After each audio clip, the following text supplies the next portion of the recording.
I would like to introduce first Kate Moyle. Kate is a sexual and relationship psychotherapist. Kate works on understanding that sexual issues aren't purely like physical dysfunctions, but also psychological and emotional.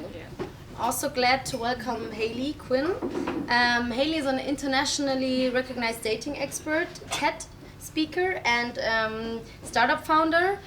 She aims to introduce women to a new form of dating that will empower them, but nevertheless she offers coaching to men and women. And then Millie Smith. She's a mental health and body positive speaker. She has a popular Instagram channel where she discusses topics like body positivity and women's well-being. So let's start with a question to all of you. How is the status quo and where do we stand now regarding the removing the taboo of female sexuality? I think the whole topic surrounding female sexuality is becoming less taboo. I think we are moving forward, but whether we're in a position that's good enough I don't think we are. I think we're reducing the stigma in that women are allowed, like socially accepted now, to find their own pleasure. But I don't think we're in a position where it's fully destigmatized. I still think there's work to be done. And where do you think we have to go, or could you name a few next steps? I know that's not that easy, but maybe you have an idea. I think we need to branch out into more of an intersectional approach as well. So we're branching it out, but in these adverts of like female sexuality and female masturbation and pleasure, we see very thin white women all the time. We don't see women of colour, we don't see disabled women, we don't see trans women, and until we're all accepted, none of us are accepted. Yeah. And for me, like a large part of the work I do is actually with men who are struggling because they are so scared about disappointing women. So it's all actually about education for me. So if we can get to people when they're younger, what we're doing is we're saying, okay, everyone, this is how we have sex for pleasure and fun, rather than this is how we try and get pregnant and not get pregnant. There is a popular German comedian, and she said once in her show, and I thought that was quite funny, she said, till you are 30, as a woman, everybody is like, don't get pregnant, and then you was like, why are you unpregnant? She was like, I'm totally confused, so nobody told me that. Now I'm like, I should like get pregnant. So where was that point? Like nobody told me. I think adding on to that, we just need to reach a point where we're not telling women what to do with their bodies. Yeah, we're not talking about Jennifer Aniston. We need to reach a point where we're not finally married. We're not telling women how to be pleasured or how to enjoy their sexuality. We're just letting them enjoy it stigma free. In your opinion, what are the issues women are struggling with the most and why? One of the biggest things that I'm seeing women for particularly are anxiety related conditions. So we talk about things like vaginismus, which are where the muscles around the vagina involuntarily contract, so women aren't able to achieve any form of penetration. Particularly lack of sex education, negative sexual experiences, so a really negative first sexual experience where both partners really weren't sure what they were doing, so they go into the next sexual experience really tense, anxious, nervous, and it creates a negative cycle. But also inability to orgasm or fear of orgasm, not understanding the body, shame around orgasm, shame around self-pleasure, touch, and that really it all kind of seems to link back to a general lack of normalization of sex, pleasure, masturbation in society. Okay, do you think like the sex lives of women improved since the female empowerment movement? What I hear from people a lot is I went to a talk or I read a blog or I saw a TED talk or I listened to a podcast and I thought, God, people are actually talking about this publicly, like maybe this is okay. So there is definitely changes going on around that, and there is a kind of breaking down of that stigma and a normalising. But it is also just about people having sexuality as a part of their life rather than something that is completely separate. Do women become more open with their sexuality through like online or dating apps and online dating, or is it causing even more problems? And like, what about the man? That's also Give them some space as well. I think dating sites are very contentious. There are about, I don't know how many, 1 million articles on Google that will say something to the effect of, online dating has ruined romance. Because men now have this wonderful amount of women that they could potentially meet, no men want to commit anymore. So what does that say? Men want abundance and sex, women want commitment, dating apps are screwing that up for women. So actually I think implicit in that question is actually quite an unconscious bias towards how we look at women's sexuality. And P.S., most of the time men are not having this wonderful abundance on dating apps. In fact, they are finding it, but there is a real asymmetry in how men and women experience dating apps. In our modern age, I think apps are fighting for that market space, because I think a lot of the time when people use a dating app and they don't have the experience that they want, instead of maybe looking internally and thinking, well, what could I possibly do here to approach things differently, they go, oh, it must be the app, you know. Thus the most popular heterosexual female question I get asked, which is, where have all the good men gone?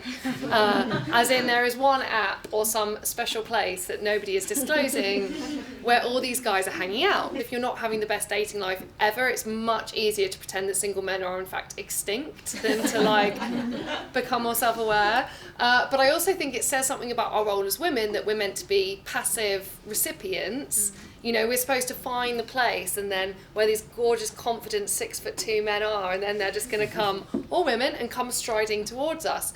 So again, it doesn't really take a very active approach to dating or sexuality.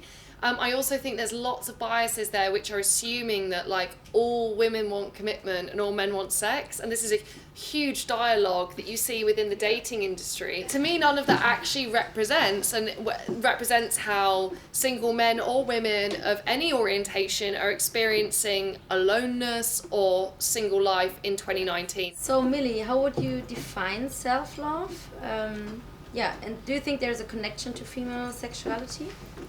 Hugely. So I'd say female sexuality and self-love are hugely connected. That doesn't mean you have to be overtly sexual in order to love yourself. It just means that I feel like you have to have a connection with your sexuality, whatever that may be. Whether that sexuality is very dormant and you don't really, you don't connect to it that much, as long as you know about it and you are aware of what your sexuality is, I think that is a form of self-love. My definition of self-love would be to be in a position where you don't, it's ironic because I'm going to say you don't always have to love yourself, but you don't. It's more of a place of acceptance. It's more of a place of saying, some days I'm going to love myself, some days I'm going to look in the mirror and think, blah, because we've all been there. None of us love ourselves every day. It's a journey, it's not a destination. If you are looking to find, oh, one day I'm going to wake up and instantly love myself, you're not going to get there. Do you think there's already something like a self-love movement, and if so, was there kind of a starting point? Because I think everybody talking about the female empowerment movement, but is there something like a self-love movement? Hugely. So especially on obviously I work on Instagram a lot, and I'd say there's a huge community of self-love, self-empowerment, self-acceptance, body love, body acceptance. I'd say, do you know what, in the last year or so, it's really become a huge community. Women are empowering other women, trans women, everybody, they're all coming in together. And I'd say it's really kind of affecting the way we see female sexuality in a positive way. So the fact that women can talk about it with other women, which has never happened before, is huge. So we're kind of saying hey, sex isn't like porn. And then they're like, oh my God, okay, that's fine then. And it's about finding the norm of things. And when people share normal ideas and bad and good ideas, we realise that we're all not that different. Yeah. Even though we are, but we're not. And I think typically the time that we have the most conversations about sex for women anyway is after they've had a baby. So why do we have to get to that point? When you've had a nurse check how dilated you are, you don't care about anything. You will literally talk about anything with anybody because any shame goes out the window. So, but it's just the fact that you have to. Why do we have to get to that point? A, for people to talk about the pelvic floor muscles for the first time, something that we should all be doing all the time as a part of general health. But why do? Because there are plenty of women that do not want to have children, and this is an active choice. Yeah. Why do we have to go through something which is a complete bodily change in order for it to be an okay conversation to have? Yeah. Even people don't want to go to their GPs because they don't want to talk about fears around sexual problems. It's embarrassing. Yeah. Smear tests. 1/3 of women aren't attending smear tests because it's to do with this part of the body. Yeah. There is a huge problem around that. I think it's the GPs as well though. I remember the last time I went to my GP, he actually turned around I have a quail, sorry everyone, and he actually turned around and said to me, so when are you going to take this out, because you should be having another child now? And I sat there, yeah, that was exactly my reaction. I was like, are you going to pay for this child?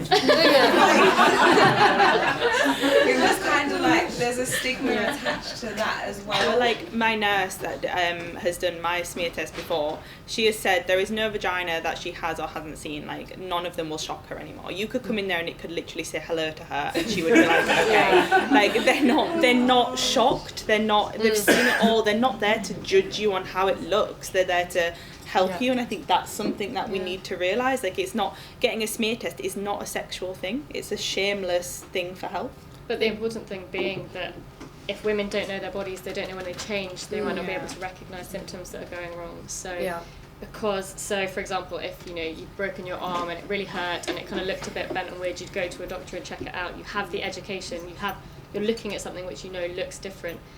Lots of women are not going to doctors even though they're having vaginal pain, bleeding, soreness, because it is to do with the part of that body, because it's to do with their vaginas. Thanks, you. Are there any questions left? Yeah. Will the womanizer replace the man? Yes. Of course not. I know men sometimes are afraid, but not that many. But I think you can't compare a sex toy to having sex with a partner. So. But try the new one, so we can talk afterwards. No, but just on Wednesdays. Yeah. So thanks for sharing your knowledge and your opinion. Thanks for joining. We will have more drinks. Food. You can take these vulva flowers home, so they are like kind of a present. So, yeah, thanks for joining.